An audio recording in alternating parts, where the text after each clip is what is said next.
Social media पे, यानी कि जैसे आजकल जो सबसे टॉपेस्ट यूनिवर्सिटी है दुनिया में, वो हार्वर्ड यूनिवर्सिटी नहीं है, वो ऑक्सफोर्ड यूनिवर्सिटी नहीं है, सबसे बड़ी जो भारत में, खास करके भारत में सबसे ज्यादा पढ़ी जाने वाली यूनिवर्सिटी है व्हाट्सएप यूनिवर्सिटी।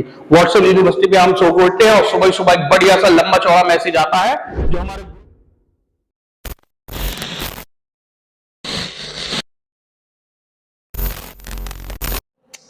फैजान फारूकी नाम है मेरा और आप देख रहे हैं द पब्लिक व्यू। दोस्तों, आपने अक्सर ज़ॉम्बी की कहानियां सुनी होंगी।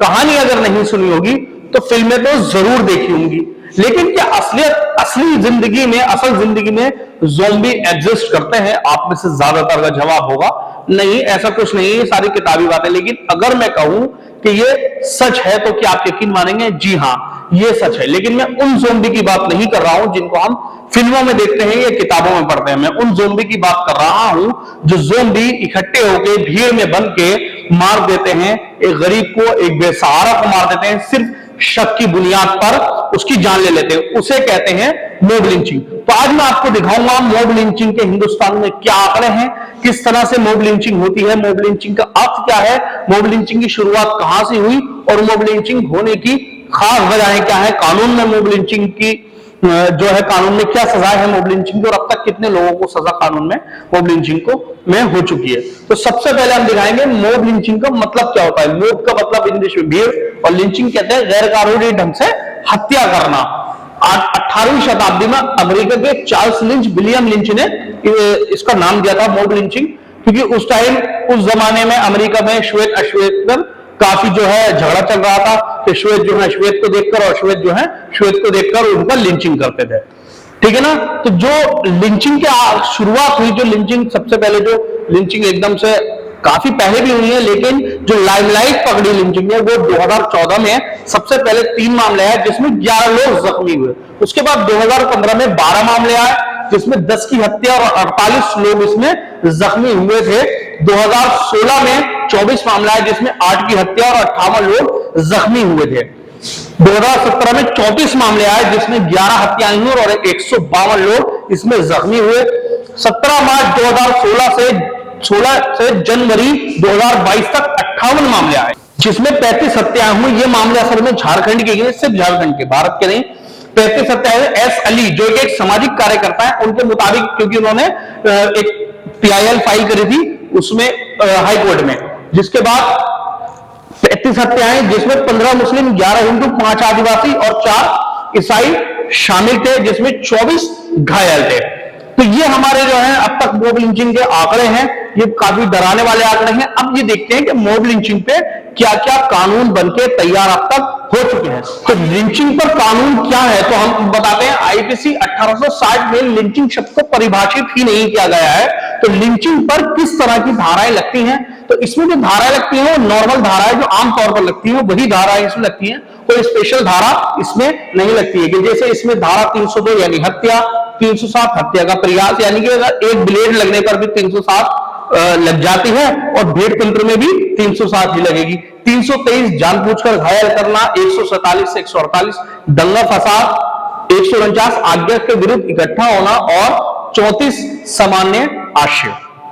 अब सामान्य आशय क्या है मैं आपको ये बताता हूं। सामान्य आशय का मतलब है एक तरह से सोची समझी साजिश, 4, 5, 6 और ज्यादातर लोगों के द्वारा सोच समझ के पहले से ही प्लानिंग करके उस पर जो है हमला करना। ठीक है ना? तो ये सिर्फ नॉर्मल धाराएं हैं जो आमतौर पर भी देखने को अक्सर मिलती हैं। अब इसके कारण जो है वो क्या हो सकते हैं? जो मेन कारण है वो यही है कि नफरत की राजनीति, क्योंकि राजनीति ऐसी होती है कि वोटर, खास करके वोटिंग के लिए ये राजनीतिक पार्टियां अपनी अपनी रोटियां सेकने के लिए लोगों को भड़काकर इस तरह की चीजें करवाते हैं और लोग बहुत खुशी से करते भी हैं। ठीक है ना? अंधविश्वास को लेकर बहुत सारी चीजें देखी होंगी। ये देखा होगा कि ये बच्चों को पकड़ने वाले हैं, इसमें भी मारा गया है, इसमें भी मॉब लिंचिंग हुई है। कि ये बच्चों को उठाने वाले हैं, इसमें भी मॉब लिंचिंग हुई है। अफवाह से मेरा मतलब यह है कि किसी के बारे में भी कोई चीज सुनकर उसको सच मान लेना और बिना उसकी जांच परख किए उस पर जाके यकीन करके हमला कर देना। जैसे सबसे बड़ा एग्जाम्पल है हमारे पास अखलाक का। दादरी कांड, जिसमें यह कहा गया कि बकरा ईद का माहौल चल रहा था कि बकरा ईद में अखलाक के फ्रिज में जो है वो गाय का जो है वो मीट रखा हुआ है, लेकिन जब जांच हुई तो पता चला वहां पर मीट जो था वो बकरे का था, लेकिन अखलाक की तब तक हत्या हो चुकी थी, जिसका कोई खास फायदा नहीं हुआ। जागरूकता की कमी, बिल्कुल हम लोगों में जागरूकता की कमी एकदम से। और सबसे मेन सोशल मीडिया की बातों पर अधिक विश्वास। तो सोशल मीडिया पर यानी कि जैसे आजकल जो सबसे टॉपेस्ट यूनिवर्सिटी है दुनिया में, वो हार्वर्ड यूनिवर्सिटी नहीं है, वो ऑक्सफोर्ड यूनिवर्सिटी नहीं है, सबसे बड़ी जो भारत में खास करके भारत में सबसे ज्यादा पढ़ी जाने वाली यूनिवर्सिटी है व्हाट्सएप यूनिवर्सिटी। व्हाट्सएप यूनिवर्सिटी पे हम सो उठते हैं और सुबह सुबह एक बढ़िया सा लंबा चौड़ा मैसेज आता है जो हमारे ग्रुप में अंकल्स जो है वो सेंड करते हैं और हम उनको पढ़कर उन पर यकीन कर लेते हैं और बिना जांच करे हम चल पड़ते हैं उन पर यकीन करके उस जमाने को बताने। तो यह जो सबसे बड़ा कारण है मॉब लिंचिंग का, वो एक तो कारण है सोशल मीडिया की बातों पर अधिक विश्वास और अंधविश्वास और अफवाह। तो इनसे बचकर रहें। आइए हम आपको बताते हैं कि इस पर सुप्रीम कोर्ट का क्या कहना है। अब दोस्तों हम आपको बताते हैं कि इसमें सुप्रीम कोर्ट की गाइडलाइन है। सुप्रीम कोर्ट क्या कहता है, केस स्टडी में देखिए, तहसीन पूनावाला वर्सेस यूओआई यानी यूनियन ऑफ इंडिया 2017 का केस में क्या रहा था और उसमें जो है सुप्रीम कोर्ट ने क्या क्या कहा था। भीड़ तंत्र को एक भयानक कार्य का नाम दिया था कि जो भीड़ तंत्र है, जो इकट्ठे लोग बहुत सारे जिनको मैं ज़ोंबी नाम दिया है, वो ज़ोंबी मिलकर किसी को एक साथ मिलकर मार देते हैं, तो इसको एक भयानक कार्य जो है बताया है। और इस पर क्या क्या जो है पॉइंट दिए थे सुप्रीम कोर्ट ने, उस पर कहा था कि डीएसपी जो लेवल का अधिकारी होगा वही इस पर जांच करेगा, उससे नीचे का अधिकारी इस पर जांच नहीं करेगा। और उसमें कहा एक स्पेशल जो है वो टास्क फोर्स होगी जो कि फेक न्यूज वारदात को किसने अंजाम दिया इन चीजों पर ध्यान रहेगी। जो फेक न्यूज है, जैसे मैंने आपको पिछले पॉइंट में बताया, जो फेक न्यूज से भी बहुत ज्यादा इस चीज को बढ़ावा मिलता है। तो फेक न्यूज कौन फैला रहा है, सोशल मीडिया के जरिए, मीडिया के जरिए, उस पर जो है स्पेशल टास्क फोर्स जो है वो ध्यान रखेगी। और वारदात किसने अंजाम दी, खास करके इस पर ये टास्क फोर्स ध्यान रखेगी। और नोडल अधिकारी की निगरानी में आईपीसी की धारा 153A और अन्य धाराओं में जो मैंने पहले बताई केस दर्ज होगा तथा जल्द से जल्द चार्जशीट जो है वो जारी हो। और इसमें जो लापरवाही पुलिसकर्मी लापरवाही कर देते हैं और ये पता चल जाता है लापरवाही कहां हुई है और किधर की गई है, तो उन पर भी केस दर्ज किया जाएगा। और जो सुप्रीम कोर्ट ने अपने एक पॉइंट में ये कहा, जो सबसे मेन पॉइंट है उसमें ये कहा कि संसद द्वारा जो है एक बहुत इसमें कानून बनाना चाहिए, संसद द्वारा एक कानून पास किया जाना चाहिए जो भीड़ तंत्र यानी मॉब लिंचिंग के विरुद्ध हो।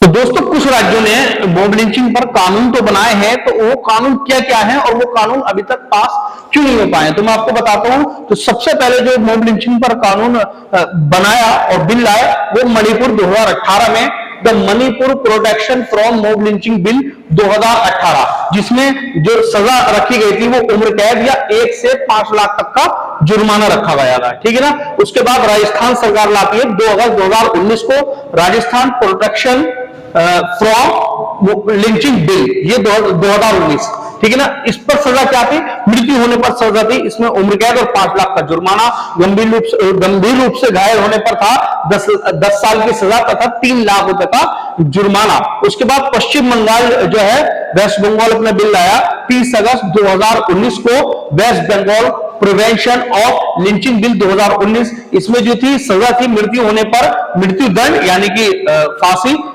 या उम्र कैद, घायल करने पर 3 साल से उम्र कैद तक की सजा, यानी 3 साल से या तो 3 साल से उम्र कैद की 4 साल 5 साल उम्र कैद तक कोई भी सजा हो सकती है। झारखंड में 2021 झारखंड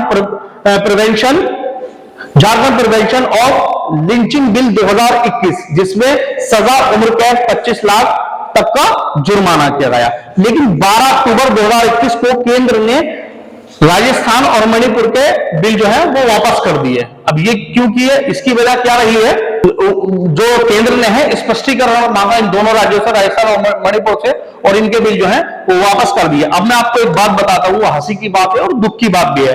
जो हमारा एनसीआरबी है, नेशनल क्राइम रिपोर्ट ब्यूरो, उसने 2017 तक के जो है मॉब लिंचिंग के आंकड़े इकट्ठे तो कर लिए हैं, पूरी तरह से वो लिस्ट तैयार हो चुकी है, लेकिन उसको अभी तक पब्लिश नहीं किया गया है। अब वो क्यों नहीं किया गया है, ये वजह हमें नहीं पता। तो खैर, तो दोस्तों ये जो हमारी एक छोटी सी रिसर्च थी तो इस रिसर्च में मेरी जो हेल्प की है वो मेरे दोस्त एडवोकेट नवेद नईम ने की है। उम्मीद करता हूं ये रिसर्च आपको जरूर पसंद आई होगी, और देखते रहिए द पब्लिक व्यू। हमारे चैनल को सब्सक्राइब करना ना भूलें।